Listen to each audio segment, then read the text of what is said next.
Hey everyone, today we're going to learn more about conversion rate optimization, which is a topic that I'm personally very interested in. So I thought, why not invite a real expert to talk about it? I'm thrilled to introduce my friend Slobodan Manic.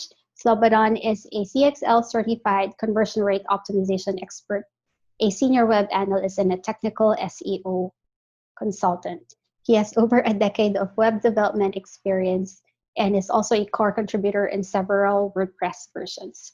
In a few minutes, he's going to share some live examples and walk us through what he usually looks at when trying to help increase conversions in key website pages. So if you're paying to acquire customers or sending emails to drive traffic back to your site, then having higher conversion rates will be helpful. Let's get started. Slobodan, thank you for joining me today. Can you give us a bit of background about your role? And I'm also curious, how do you define CRO? Thank you for the introduction, and I'm thrilled to share some of these tips with your audience, Kat. So my background is a bit all over the place. So as you said, I started on the tech side, then moved on to analytics, and then finally stumbled upon conversion rate optimization. And I think that's a very good way to describe what conversion rate optimization is. So it's not a be good at one thing. You actually have to be something that Tim Ferriss would call a specialized generalist. So you need to be very good at a lot of things and hopefully great at one or two. So that's what conversion rate optimization is for me. But for me personally, and we'll get to this a bit later, conversion rate optimization is all about finding imperfections and working on them and trying to get them as close as possible to optimal. So that's one sentence breakdown of conversion rate optimization for me. Right. And in your perspective, why is CRO becoming a more important part of marketing, especially for e-commerce businesses?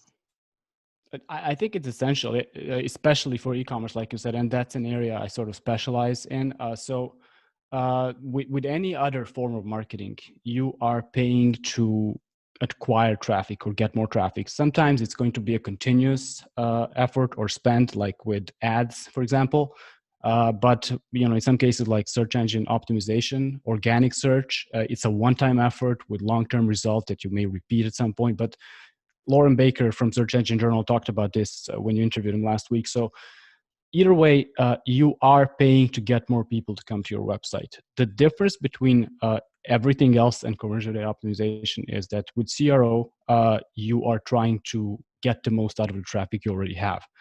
And why I think that's important is because you invested money to get the traffic to come or people come to your website, and let's get the most out of them. Let's get them to convert at the highest rate possible. So I think not doing conversion rate optimization means wasting money on other things. That doesn't mean stop doing everything else and do just CRO. You need both growth and conversion rate optimization.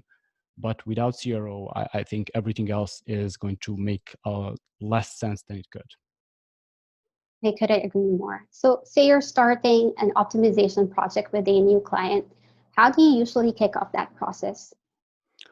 Normally, we'll start with an interview with a client. So you want to understand their business and their thinking and their future plans as much as possible. But the next step would be trying to understand the audience and what the audience wants, what their fears are, insecurities when they're browsing the website, and trying to work as well as possible to address those fears and needs that the audience has. So understanding the client is one big thing, and understanding the business goals, but understanding the audience and being able to empathize with the audience and looking at the website from their perspective, getting to that point, I think is the biggest challenge in most projects.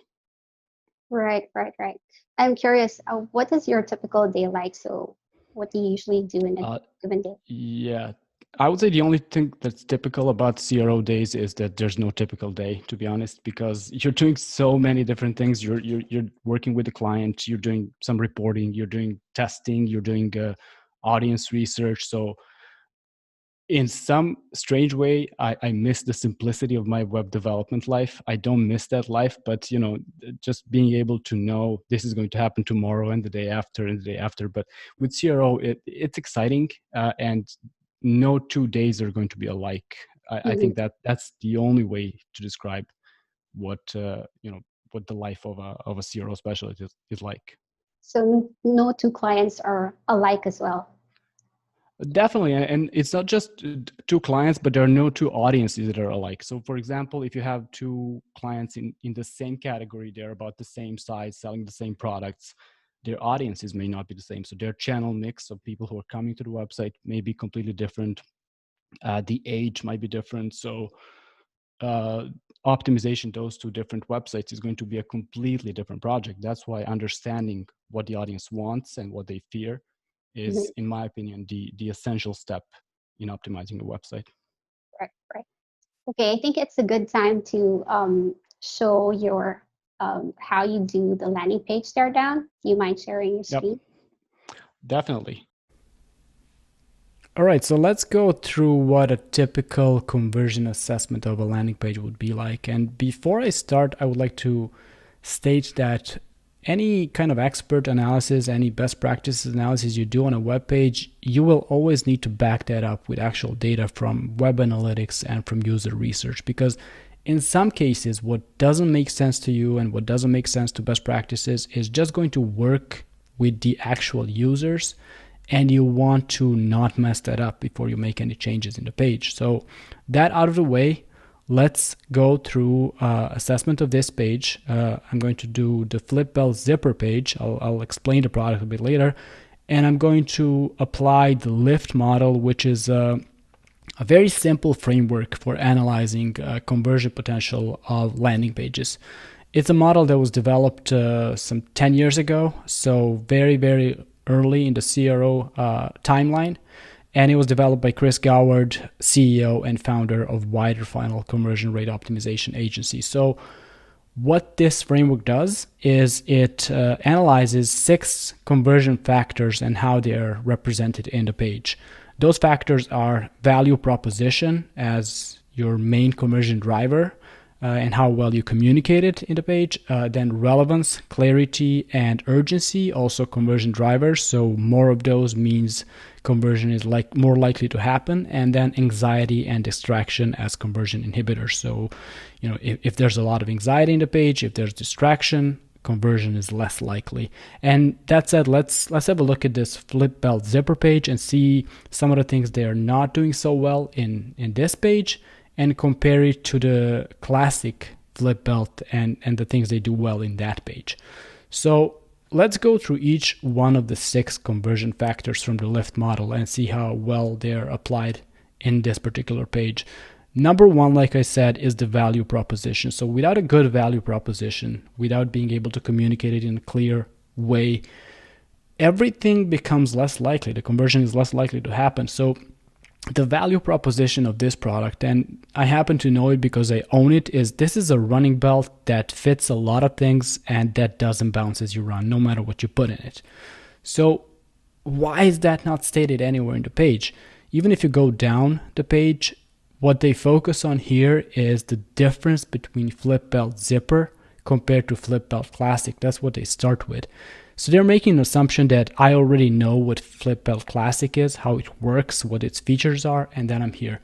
In reality, it doesn't always work like that. If I'm just shopping for a running accessory or a running belt and I land here, I'm not going to go to the other page and read, and they don't even have a link to that other page here. So if you look at the classic flip belt description, again, value proposition should probably be above the fold, but at least they have it here. They say this is something that will sit flat on your hips without bouncing.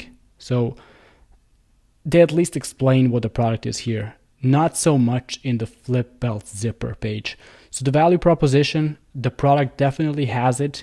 It's just not communicated well enough, in my opinion, in this particular page.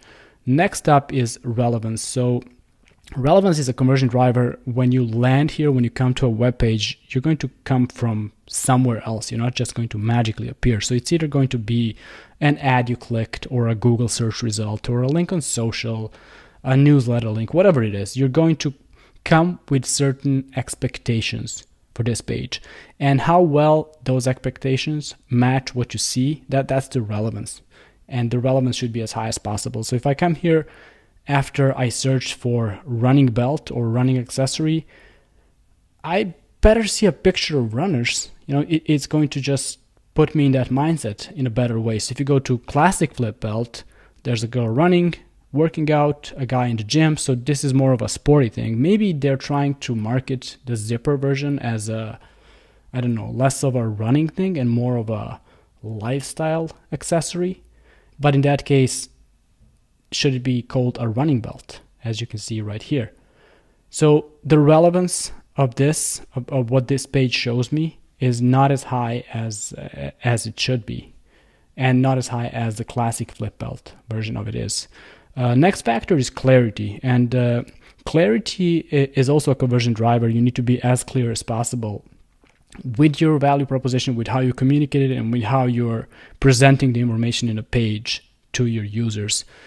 Clarity is affected by design and content, so they both have a say there. And the product description that is way below the fold, as it is here. Also, the product description not written in a very clear way. Like I said, they focus on what the differences are between this and the classic, and not on what this one does. I think they could be more clear. I think they could fix that, and I think they could improve that, and it would probably affect conversion rate in a good way. So moving on to the next one, that's urgency as another conversion driver. And the thing about urgency, it could be internal and external. Internal urgency is when you as a user just have to buy something right now. In those cases, nothing else will matter. Like if the shipping terms are not good, if the payment method is not your favorite one, and you have to buy the product right now, you'll jump through all the hoops you have to, and you'll complete the transaction. External urgency is something that a marketer can induce in a customer. So with external urgency, you are, let's say you have a deal, you have a special sale that's going to end at midnight. You need to put that timer on the website. You need to tell the user that if they don't act now, they will be missing out. Or maybe only 5 products left in stock, or order by 2 o'clock to get it shipped today, something like that, that will cause the user to just complete the goal now rather than go back and maybe come back to the website at tomorrow or whenever. 2 conversion inhibitors are the anxiety and distraction as conversion factors. So anxiety, of course, you don't want to make your users feel anxious. And sometimes with a website they're not familiar with a brand they're not aware of, that might happen. So if you're buying something from Apple on their website, you're not going to be worried about getting ripped off. They're not going to steal your money or commit credit card fraud or whatever else.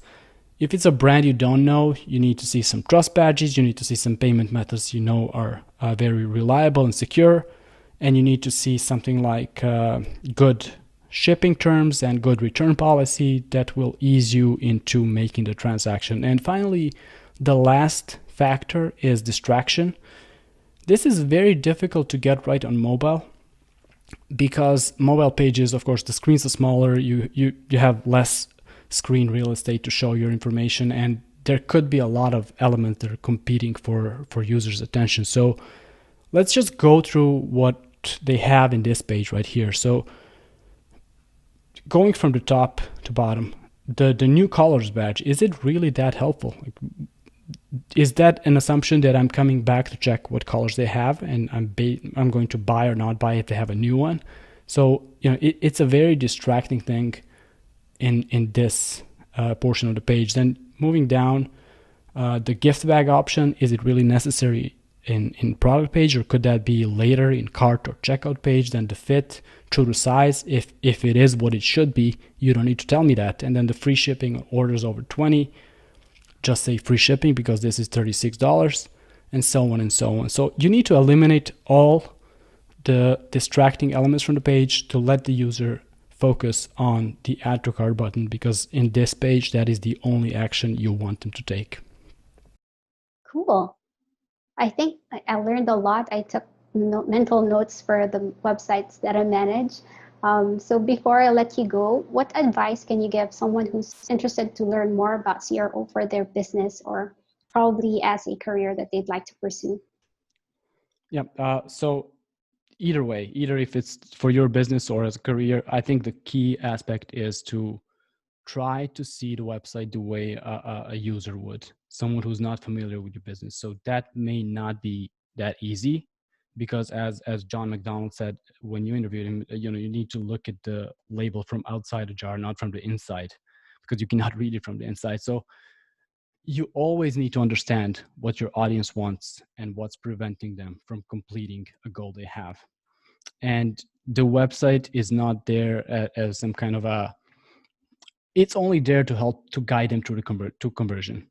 And anything that's preventing conversions, or distracting them from making a conversion or and going down the funnel, probably shouldn't be there. So you just try to see how a customer would feel when they come to your website, and without the knowledge about the business that you have. Awesome. Anything else? Anything else to add? You will wear many hats if you want to be a CRO specialist. I think that's one of the best things about it, because you get to learn a lot of different things. I think it's an industry that's definitely growing. A lot of people are learning about it and want to get into it. So if you have any questions, or you want to learn about CRO, there are many different blogs you can read. CXL Institute, the place where I got certified, is definitely one of the best resources online. But also, if you have any questions, just reach out to me on LinkedIn and I'd be happy to guide you. Awesome. Thank you so much, Slobodan. Appreciate your time today. All right, that's it for now. Thank you so much, and I'll see you in the next video. Thank you. Bye.